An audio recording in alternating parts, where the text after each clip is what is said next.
नमस्कार दोस्तों, मैं श्रीकांत कुलकर्णी आप सभी का तहे दिल से स्वागत करता हूं श्री क्रिप्टो में। आज की डेट है 29 अगस्त 2021, शाम के 5:52 हो रहे हैं। चलिए आज के एपिसोड की शुरुआत करते हैं। Afghanistan economic crisis. अफगानिस्तान में प्रॉब्लम चल रहे हैं, आप सबने देखा होगा, लेकिन वो एक अलग टाइप के प्रॉब्लम्स है। और जिन प्रॉब्लम्स के बारे में ये बात कर रहे हैं यहाँ पे, या फिर हम लोग अभी डिस्कस कर सकते हैं, फिर करने वाले, वो थोड़ा सा अलग प्रॉब्लम है, या फिर ये उभर के आता है क्योंकि वहां पे अलग इश्यूज चल रहे हैं, पॉलिटिकल इश्यूज चल रहे हैं। और अब इनके फाइनेंशियल इश्यूज जो हैं वो उभर के दिखेंगे कि एग्जैक्टली क्या सेंट्रल बैंकिंग सिस्टम क्या कर सकती है, फ्रैक्शनल रिजर्व बैंकिंग की वजह से क्या प्रॉब्लम्स हो सकते हैं, और जो कंट्रोल दे रखा है कुछ लिमिटेड एंटिटीज के पास, सेंट्रल कंट्रोल, उसके वजह से क्या प्रॉब्लम्स होते हैं। देखिए, Afghanistan economic crisis. No one has money, किसी के पास पैसा नहीं। अभी यहाँ पे मनी नहीं कहना है, एक्चुअली इनको करेंसी बोलना चाहिए, ठीक है। किसी के पास करेंसी नहीं है। Says Afghani banker after US seized central bank's asset. तो अमेरिकन गवर्नमेंट ने क्या किया है, आई थिंक अकेली अमेरिकन गवर्नमेंट ने, उसके एलाइज और फिर अमेरिका की द ग्रेट फेडरल रिजर्व, तो इन सब ने मिलके सेंट्रल बैंक जो है अफगानिस्तान की, उनके सारे एसेट्स फ्रीज कर दिए हैं या फिर सीज कर लिए हैं। तो इसमें क्या क्या मतलब निकलते हैं। एक तो मतलब जो कुछ फंड्स यूएस से वहां पे जाने वाले थे वो रोक दिए हैं। इनके अकाउंट्स होते होंगे, राइट, सेंट्रल बैंक के जो कुछ अकाउंट्स होते होंगे दूसरे बड़े बैंक्स में, वो सीज हो गए। इनके जो भी इशू करने के लिए जो भी परमिशंस लगती है, अभी अगर सेंट्रल बैंक ऑफ अफगानिस्तान जो कुछ भी वहां की करेंसी वो अगर छापना शुरू कर दे तो क्या प्रॉब्लम है, राइट। तो प्रॉब्लम तो कुछ नहीं, एक्चुअली वहां पे प्रिंट करना चालू कर देगी वो, अगर सेंट्रल बैंक ऑफ अफगानिस्तान जो है, जो भी नाम होगा उनका, तो एक्चुअली आगे बढ़ सकते हैं। लेकिन ये ऐसा दिखाने की कोशिश है यहाँ पे कि यूएस कंट्रोल कर रहा है, वहां से यहाँ पे कितने पैसे प्रिंट होंगे, क्योंकि नोट प्रिंट करने के लिए तो किसी भी चीज की जरूरत नहीं होती, ओके। सिर्फ सेंट्रल बैंक ऑफ XYZ जो भी है उनके पास कुछ रिजर्व होने चाहिए, और वो रिजर्व होते हैं यूएस के डॉलर्स में, इसलिए ये प्रॉब्लम है। तो अभी फिलहाल आप जान लीजिए कि ये जो सेंट्रल बैंकिंग सिस्टम है इसकी वजह से क्या क्या प्रॉब्लम हो रहा है, हम लोगों ने किन लोगों के हाथ में किस टाइप के कंट्रोल दे रखे हैं, ओके। और ठीक है, देखते हैं आगे। Afghanistan citizen can't afford daily expenses as money runs dry. और इसके आगे देखिए, ओके, ये देखिए, crypto can elevate the financial fall out for people in Afghanistan. तो जो भी लोग यहाँ पे अब तक सोच रहे थे या फिर बोल रहे थे क्रिप्टो का कहीं पे कुछ यूज ही नहीं है, राइट, अब आपको बचाने के लिए क्रिप्टो ही आएगा, राइट। क्योंकि वहाँ पे अगर बैंकिंग सिस्टम पूरी फेल हो गई है, सारी बैंक्स बंद है, वेस्टर्न यूनियन बंद है, या फिर हवाला का जो सिस्टम वहाँ पे चलता था, कोई मतलब इंटरनेशनल हवाला का मार्केट तो चलता ही है, राइट, पूरी दुनिया में। तो भले ही वो इलीगल हो 10 कंट्री में, 50 कंट्री में, 100 कंट्री में, तो मैंने वो नहीं चेक किया कि कितने कंट्रीज में वो इलीगल है। मैं ये नहीं कह रहा हूँ कि आप हवाला यूज कीजिए, मैं सिर्फ इतना कह रहा हूँ कि जो हवाला का सिस्टम चलता था वहाँ पे वो भी बंद है, वेस्टर्न यूनियन बंद है।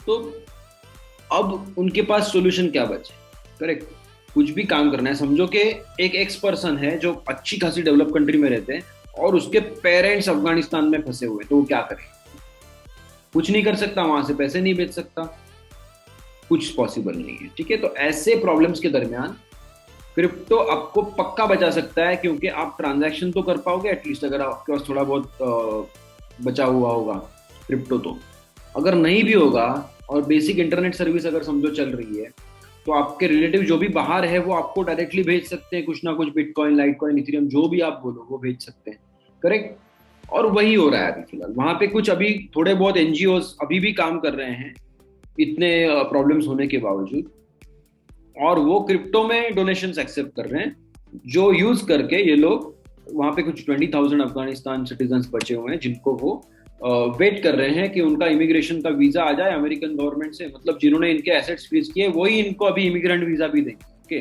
मतलब इतना प्रॉब्लम करके फिर दिखाएंगे कि हमने ही हेल्प किया है। तो ये सारे अफगानिस्तान वाले लोगों को या फिर सिटीजन्स को यहाँ से जो भी डेवलप कंट्री है वहाँ पे लेके जाया जाएगा, और उसके लिए ये लोग bitcoin, Ethereum, bitcoin cash, Litecoin, Zcash, Gemini dollar, balancer's BAL और यर्न फाइनेंस, पॉलीगॉन का मैटिक, सिंथेटिक्स टोकन और बैंकॉर, ये सारे क्रिप्टो करेंसीज वो एक्सेप्ट करने के लिए ऑलरेडी तैयार है। उन्होंने कुछ फंड्स भी रेज कर लिए हैं और वो सब यूज करके वो उनके सिटीजन्स को सेफ जगह पे लेके जाना चाहते हैं।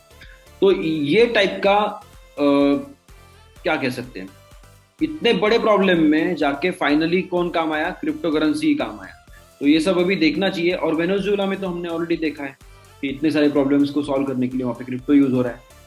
तो इन शॉर्ट जो भी ये चिल्ला रहे थे कि क्रिप्टो का कुछ यूज नहीं है, बिटकॉइन का कुछ यूज नहीं है, वो लोग ये देख ले और अपना मन शांत कर ले और थोड़ा सा पढ़ाई कर ले कि सेंट्रल बैंकिंग सिस्टम चीज क्या है, ओके, और फ्रैक्शनल रिजर्व बैंकिंग चीज क्या है। अब ये तो अलग इश्यू है, इनमें भी अगर आप देखना चाहोगे तो अब ये अच्छा दिखेगा नहीं पता नहीं, लेकिन ये देख लो आप। If you ever feel useless, अगर आपको लगता है कि आप कुछ काम नहीं कर पा रहे हो, आप कुछ नहीं कर पाए हो अचीव, तो एक बार याद रख लीजिए कि it took 20 years, trillions of dollars and 4 US presidents to replace Taliban with Taliban. क्या हुआ फाइनली? अब अमेरिका वहां पे क्यों गया था तालिबान को हटाने के लिए? ट्रिलियंस ऑफ डॉलर्स का बजट एक्सपेंडिचर कर दिया, काफी सारे सैनिक मर गए होंगे, बहुत सारा इश्यूज हो गया, राइट। और इतने टाइम के दरमियान 4 प्रेसिडेंट बदल गए और फाइनली क्या हुआ, फिर से तालिबान ने पूरा कंट्रोल ले लिया। तो ये सब करके क्या हासिल किया या फिर इसके पीछे क्या गोल था, ये भी आप समझने की कोशिश कीजिएगा अगर आप कुछ R&D कर पाए तो। और मैं तो यही कहूँगा, इन्वेस्टमेंट करो या ना करो, टेक्निकली केपेबल रहिएगा इस डोमेन में, क्योंकि एंड्रियस एंटोनोपोलिस का एक कोट है, ठीक है, नोबडी हैज टू अंडरस्टैंड और needs to understand how currency works until it stops working, ठीक है। तो करेंसी क्या कैसे काम करता है, या फिर करेंसी और मनी में क्या डिफरेंस है, और सेंट्रल बैंकिंग सिस्टम क्या है, फ्रैक्शनल रिजर्व बैंकिंग क्या है, ये सारी चीज़ों को समझने की नॉर्मल इंसान को ज़रूरत नहीं होती है। लेकिन ये कब तक ज़रूरत नहीं होती है? जब तक काम कर रही है सिस्टम। जिस दिन काम करना प्रॉब्लम कर दे, जिस दिन स्लो हो जाए, जिस दिन काम करना बंद कर देगी, उस दिन सबको ये चीज़ पढ़नी ही पढ़नी है, ओके। तो उससे अच्छा हम लोग पहले ही पढ़ लेते हैं। अगर कुछ प्रॉब्लम होने से पहले ही पढ़ लिया होगा तो कुछ ना कुछ सोल्यूशन पहले ही आपके हाथ में आ जाएगा और आप प्रिपेयर्ड रहोगे। मैं ये नहीं कह रहा हूँ कि यहाँ पे होने वाला है, कहीं पे कुछ प्रॉब्लम्स होने वाले हैं, लेकिन हो सकते हैं। अगले न्यूज़ की तरफ बढ़ते हैं। सॉरी, अच्छा ये देख लिया हमने, आगे देखते हैं। Crypto wallets an important battle front to gain wallet share and mind share. तो जैसे पूरे दुनिया में अभी जो भी डोमेन्स चल रहे हैं, समझो अभी फूड डिलीवरी ले लो, या फिर कैब सर्विसेज ले लो, या फिर ई कॉमर्स ले लो, तो सारी चीज, या फिर DTH ले लो, इंटरनेट सर्विस ले लो, मोबाइल कंपनीज ले लो, तो हर चीज में क्या है, कंपटीशन है, करेक्ट। और उसमें भी क्या है कि X कंपनी कहती है we have 50% market share, Y company कहती है 15%, अलग अलग सबका यही है कि हमें ज्यादा से ज्यादा मार्केट शेयर चाहिए। तो क्रिप्टो करेंसी में भी यही है, अलग अलग टाइप के वॉलेट्स है और वॉलेट्स में रेगुलर बेसिस पे फाइट चल रही है कि ज़्यादा से ज़्यादा कस्टमर बढ़ाया जाए। और इसमें क्या है कि जो नॉन कस्टोडियल वॉलेट्स है, जो पूरा प्राइवेट की पूरा कंट्रोल आपको दे देते हैं, तो उनमें थोड़ा सा एक्चुअली कुछ ना कुछ एक्स्ट्रा उनको देना पड़ता है, क्योंकि उनको पैसे भी तो कमाने हैं, राइट। सिर्फ मेरे पास इतना मार्केट शेयर है दिखा के इन्वेस्टर आ जाते हैं, ओके, लेकिन लॉन्ग टर्म क्या करेंगे? कुछ ना कुछ तो रेवेन्यू स्ट्रीम तो चाहिए।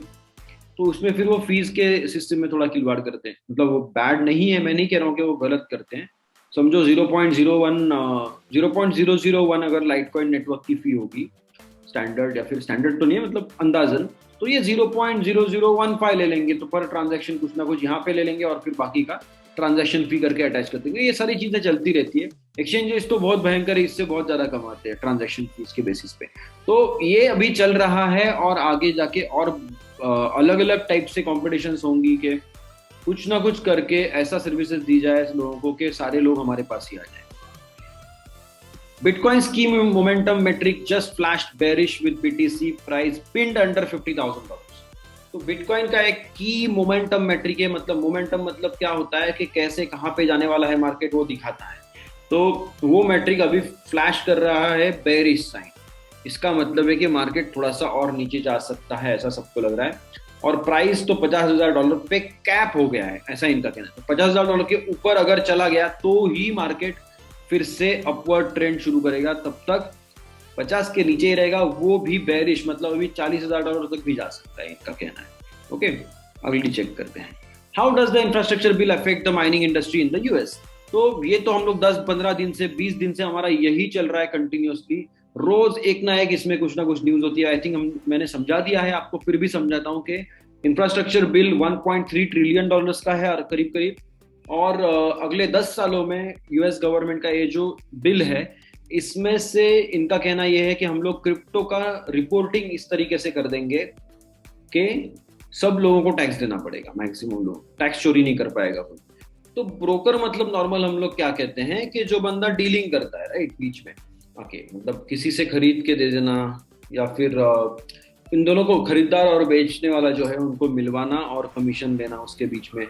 तो ये सारी चीजें जो करता है, उसे पता होता है कि क्या रेट पे लिया गया था, किसने लिया था, कब बेचा, कितने में बेचा, कौन कहाँ रहता है, ये अंदाजा उसको होता है, राइट। लेकिन यहाँ पे इन्होंने क्या कर दिया है, एक ब्रोकर, क्रिप्टो रिपोर्टिंग में ब्रोकर का जो डिफिनेशन इन लोगों ने डाल दिया है वो बहुत पथेटिक है। अब दूसरे वर्ड्स नहीं आ रहे मुंह में, तो क्या कर सकते हैं।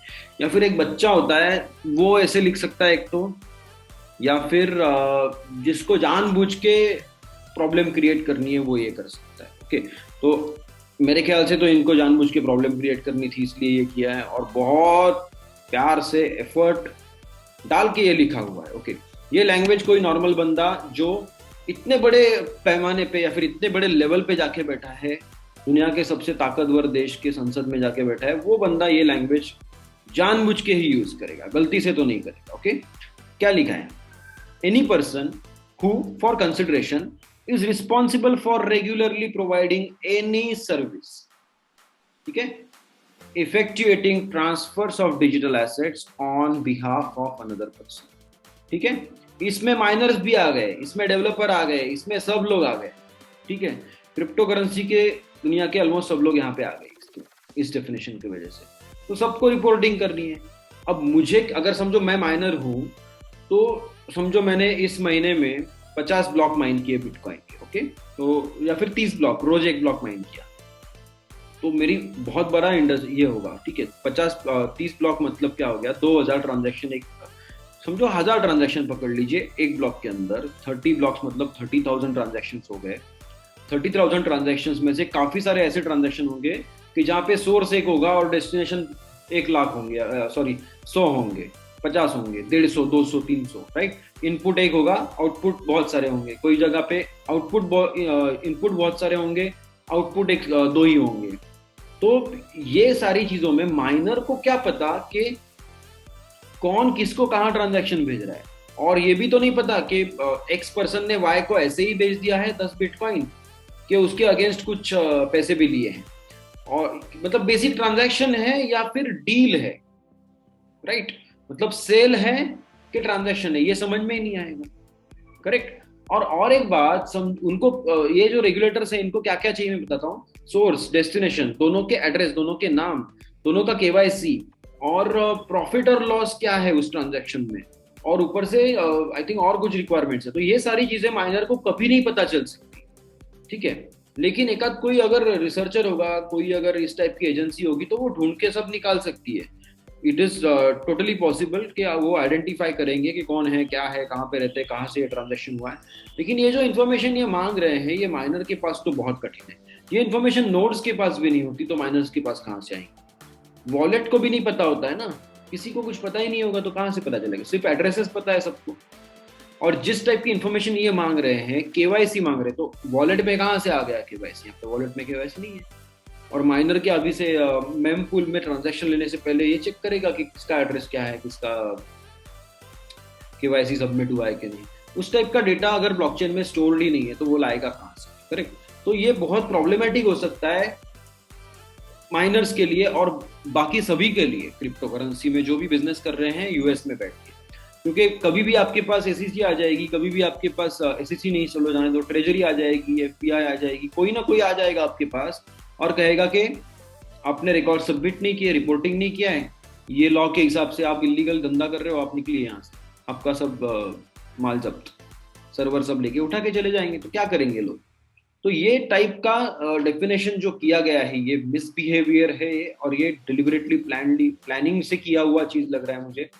और इसको फाइट करने की क्रिप्टो इंडस्ट्री ने भी बहुत कोशिश की, और क्रिप्टो प्रो सीनेटर्स और जो भी है उन्होंने भी बहुत कोशिश की। 2 अलग अलग अमेंडमेंट्स इन्होंने बनाए थे, तो वो पसंद नहीं आए, तो दोनों ग्रुप एक हो गए, दोनों ने अमेंडमेंट एक साथ बन के किया कि भाई कहीं गलती से जब वोटिंग होगा तो प्रॉब्लम ना आ जाए।